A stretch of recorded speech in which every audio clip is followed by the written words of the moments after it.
This is day 651 of the Arukh HaShulchan Yomi. This week's Arukh HaShulchan Yomi is sponsored for his chutz for his success in business endeavors for Yonasan Ezra Ben Chana Feigl. He should be zoicher to much success and siyata dishmaya. If you would like to sponsor Elkam share more of the Arukh HaShulchan Yomi, please come in directly. It would be very greatly appreciated. Today we are doing Siman Shin Pei Beis Ches. Siman Shin Pei Beis Tes Vav.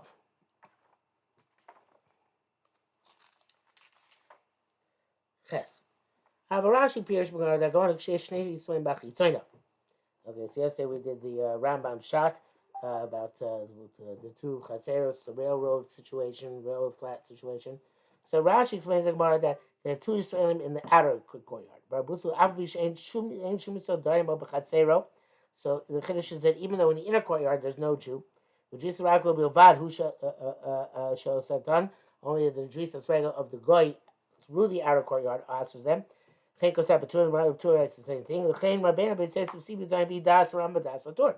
both opinions of Rambam, which we saw yesterday in the Torah. They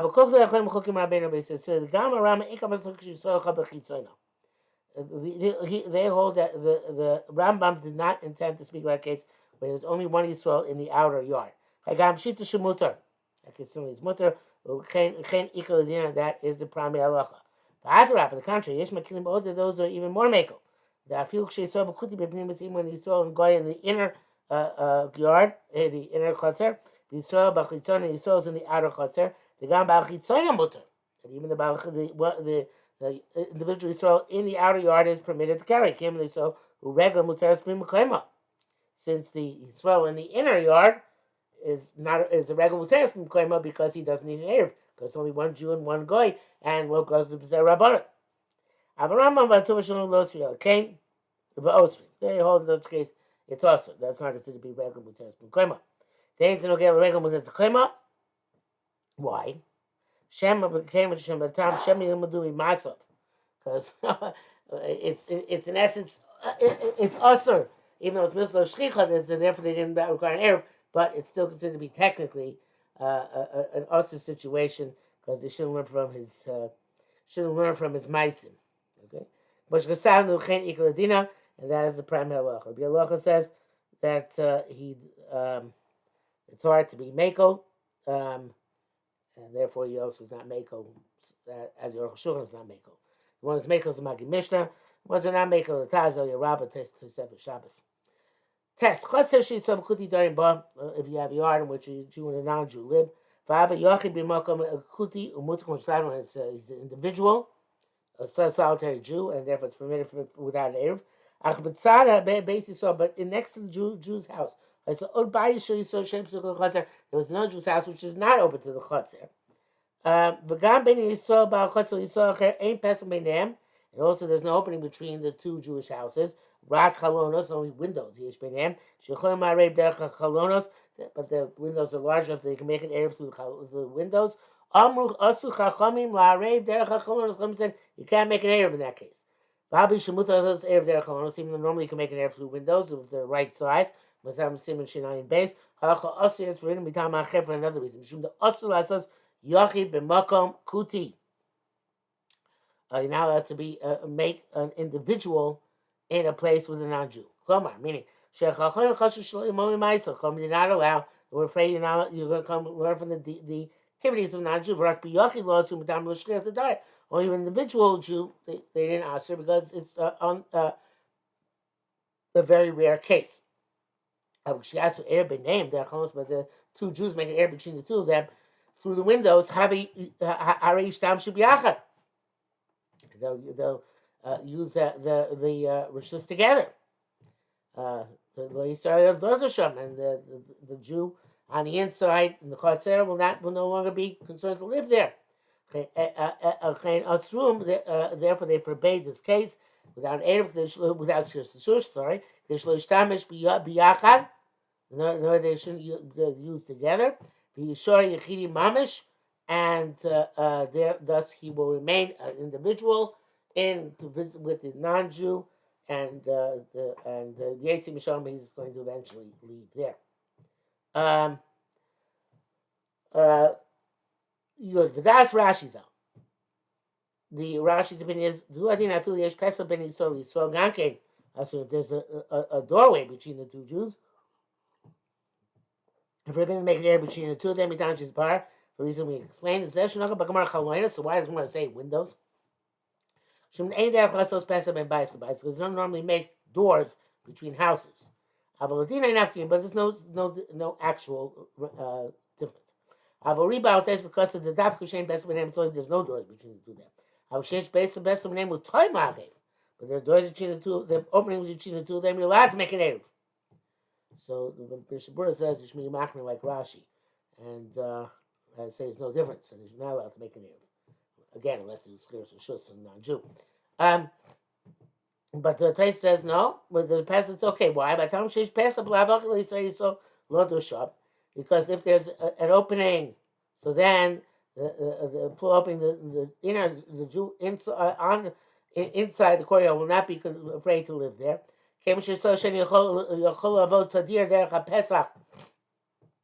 Since the second Jew can come frequently through the doorway, it's like a Yotze Benichnas, right? Mir says a kuti v'lo yizaken, the non-Jews are afraid will damage him. Therefore, if we answer the Erev, it's not going to do any good, because anyway, he's going to stay there because he's safeguarded by his neighbor. So, okay, so in that case, like we said, let's require him to rent from the non-Jew. The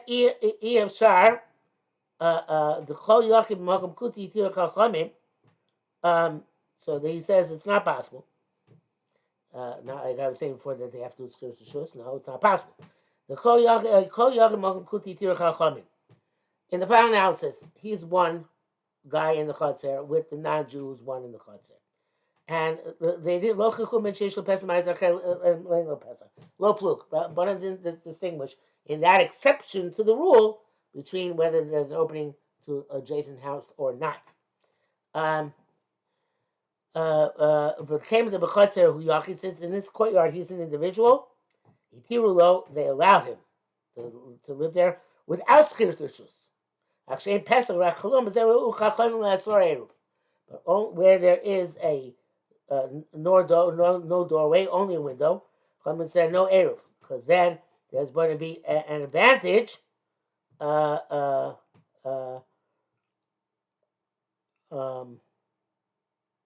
an advantage that he's going to leave the area. In other words, since there's no eruv, and he remains one-on-one with the non-Jew, so therefore, okay, he's going to leave. We don't require him to make a skirus shus, because they require a skirus shus by one-on-one, but we're not afraid that he's going to stay there because it's an untenable situation, because of the danger involved. But where there's an opening between the two houses, so then there's no incentive for him to leave. So what's the incentive for him to leave? Only it would have actually the incentive would make a skirus shus, but Arukh HaShulchan says we can't do that because as far as skirus shus, it's one-on-one. So therefore, there's no incentive to leave. We can't make a skirus shus, or we can't require a skirus shus. So therefore, okay, you at least make an eruv. He writes this din in a different style. This is what he says. A chutzner in which Jews and non-Jew are living. So there are two Jews in the chutzner. The basis is then the windows from this Jew's house to that Jew's house. Also Erev the chalonos and main Erev through the windows. Even though they're allowed to move goods between the houses through the windows. They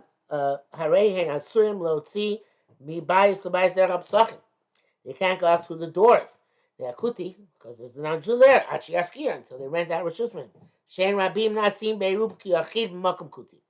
Even they make an error between the two of them, they're not considered to be an individual vis-a-vis the individual non-Jew. No, they're two like people, and therefore they must have skir shlushus. On the contrary, I have a Rambam kula gedola. Rambam is a great kula here. Even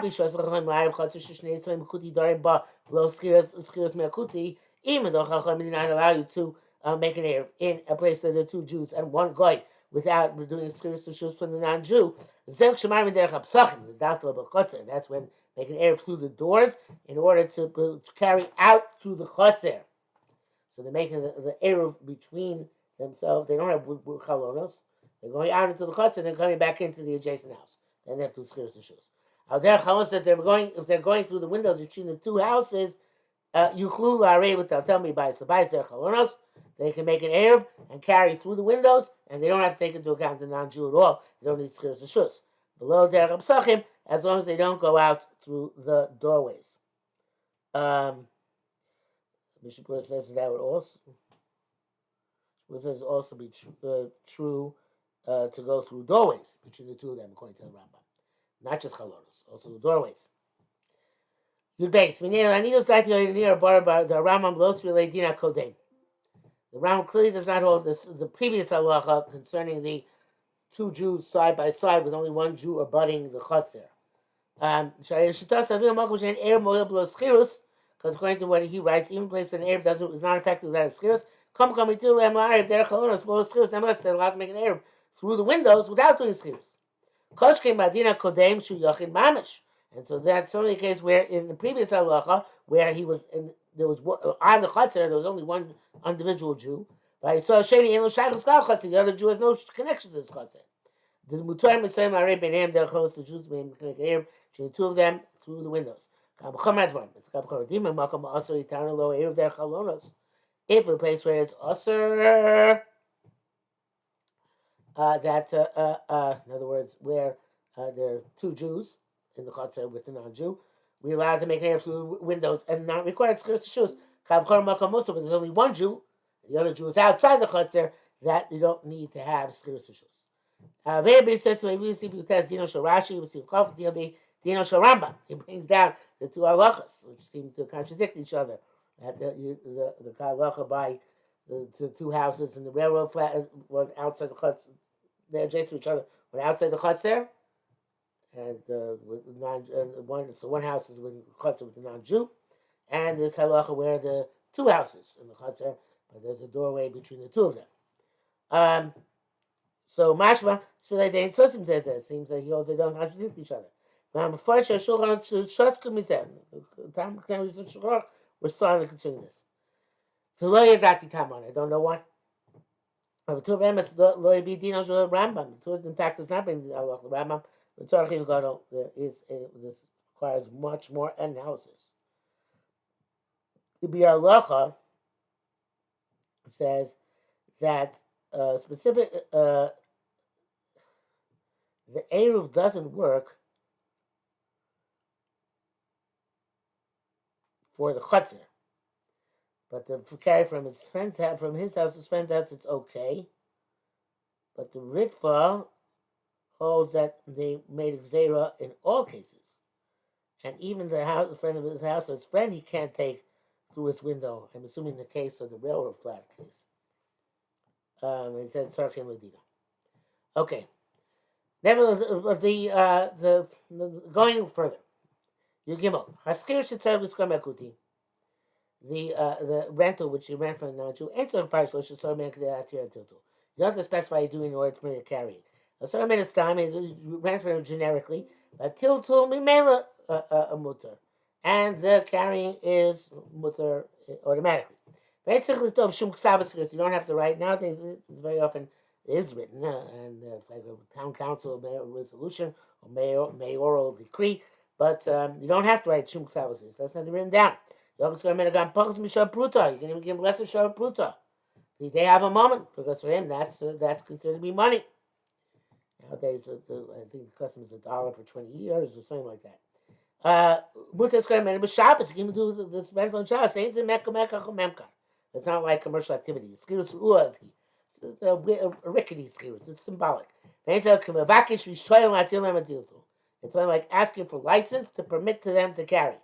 The Chachamim Mekilu are binyan etzem eschirus. Chachamim were very lenient, even though they required the schirus. They were very lenient for lower to achmir zeh. They didn't want to be stringent about it. Yudak Fakasam Sitad Mvul Hedim Yerushalmi. Once you rent him a non-Jew, he's stuck. Rashi, Mishnah, the Hador, if they commended for him, you can't read because he's holding on to your money. As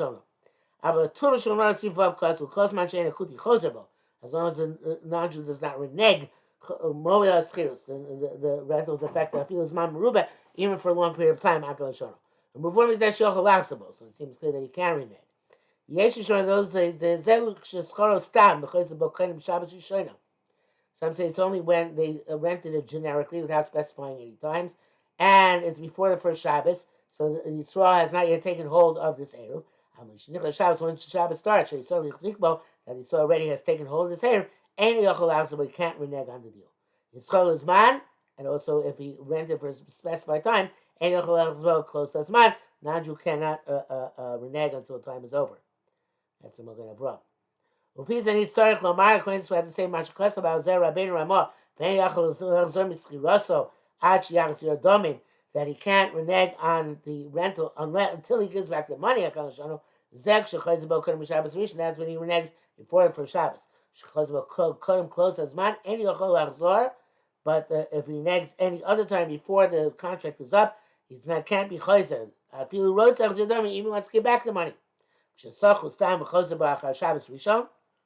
But if they didn't specify time limits, and the non-Jew wants to renege after the first Shabbos, he can renege even without giving back the money. I could say that the rental is for the last Shabbos. Mishnah says that also that it's only they can renege if the schirus was generic without specifying a time. But if the non-Jew wants to renege after first Shabbos. Oh, but yeah, he can, because before the first Shabbos, he can't be chayzer. Even he wants to get back the money, which is the opposite of what the Arukh HaShulchan says. Arukh HaShulchan goes with the Magen Avraham, holds that before the first Shabbos, since the Yisrael has not yet taken hold, the non-Jew can give back the money. So he says, Shmuel says you can lie in the opinion that before the first Shabbos he can't renege. Arukh HaShulchan doesn't bring down, evidently, at least not yet. That's you test off. We can say sheyachol achzer ba'afilu tochas man sheyachzir damim. So yesh lomar, yesh omrim. As those say sheyachol achzer ba'afilu tochas man sheyachzir damim can renege as long as he gets back the money. Chem b'vorim l'lashon, that's the taz. Chem b'vorim l'lashon Ramah. It seems to be shot in the Ramah. The dochak l'varish l'kach chazros l'kodim Shabbos Rishon. Some will say he's going on reneging before the first Shabbos. Kosh kosavnu. Came for him L'lashon Rashi. And also it's clear from Rashi because of hard and dahan naki dami, because he's holding out to the money. Mashi master dami. It sounds like he returns the money. Yahol also can't renege on the deal. Now coming as Yushami came on. Also Yushami also seems all the way. Shomer says there Shim Yachzir Bo Hayachzbar raise a gazlan. He can't renege because if he reneges, he's a thief. Well, obviously, Avik Shemachzir Mo, so because of money, he's no longer a thief.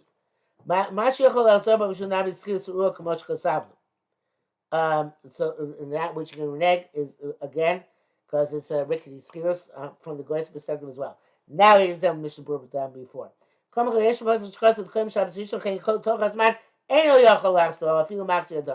They'll say before the first Shabbos and even after the Shabbos, he can't, as long as it's within the allotted time, the time limit here, and he can't renege even if he gives back the money. It's not like Ramah. Since it's the Rabbanim, so look the Meko, so you can make and say that he can't renege. Mishnah Berurah says that on the Ramah, that would say that after Shabbos, the first Shabbos, the non-Jew can be chayzer, which is Magen Abraham's opinion. That's when he gives back the money. Many people argue this, and according to this opinion, the non-Jew can be chayzer after the first Shabbos, even without giving back the money. Again, since no time limit was specified, so therefore he can say, okay, time is up. Back to Arukh HaShulchan, Ramban, because we should tell us man any yochel as about cloud the right name of the Ramban that he can't renege, even if he gives back the money. Then the Biur Halacha says that By generic schirus, it's unclear how to paskin, but whereas Zman, it's clear you can't renege during the Zman. Back to the Arukh HaShulchan. Because about Turim Mordechai answer the score b'chol of Shabbos. Dafka, you don't have to rent every Shabbos. This is in order to reject the opinion of one of the ancients, which that goes Ashri, evidently, from the Yosarua. So he certainly scored Dafka b'chol of Shabbos, required schirus specifically each and every Erev Shabbos.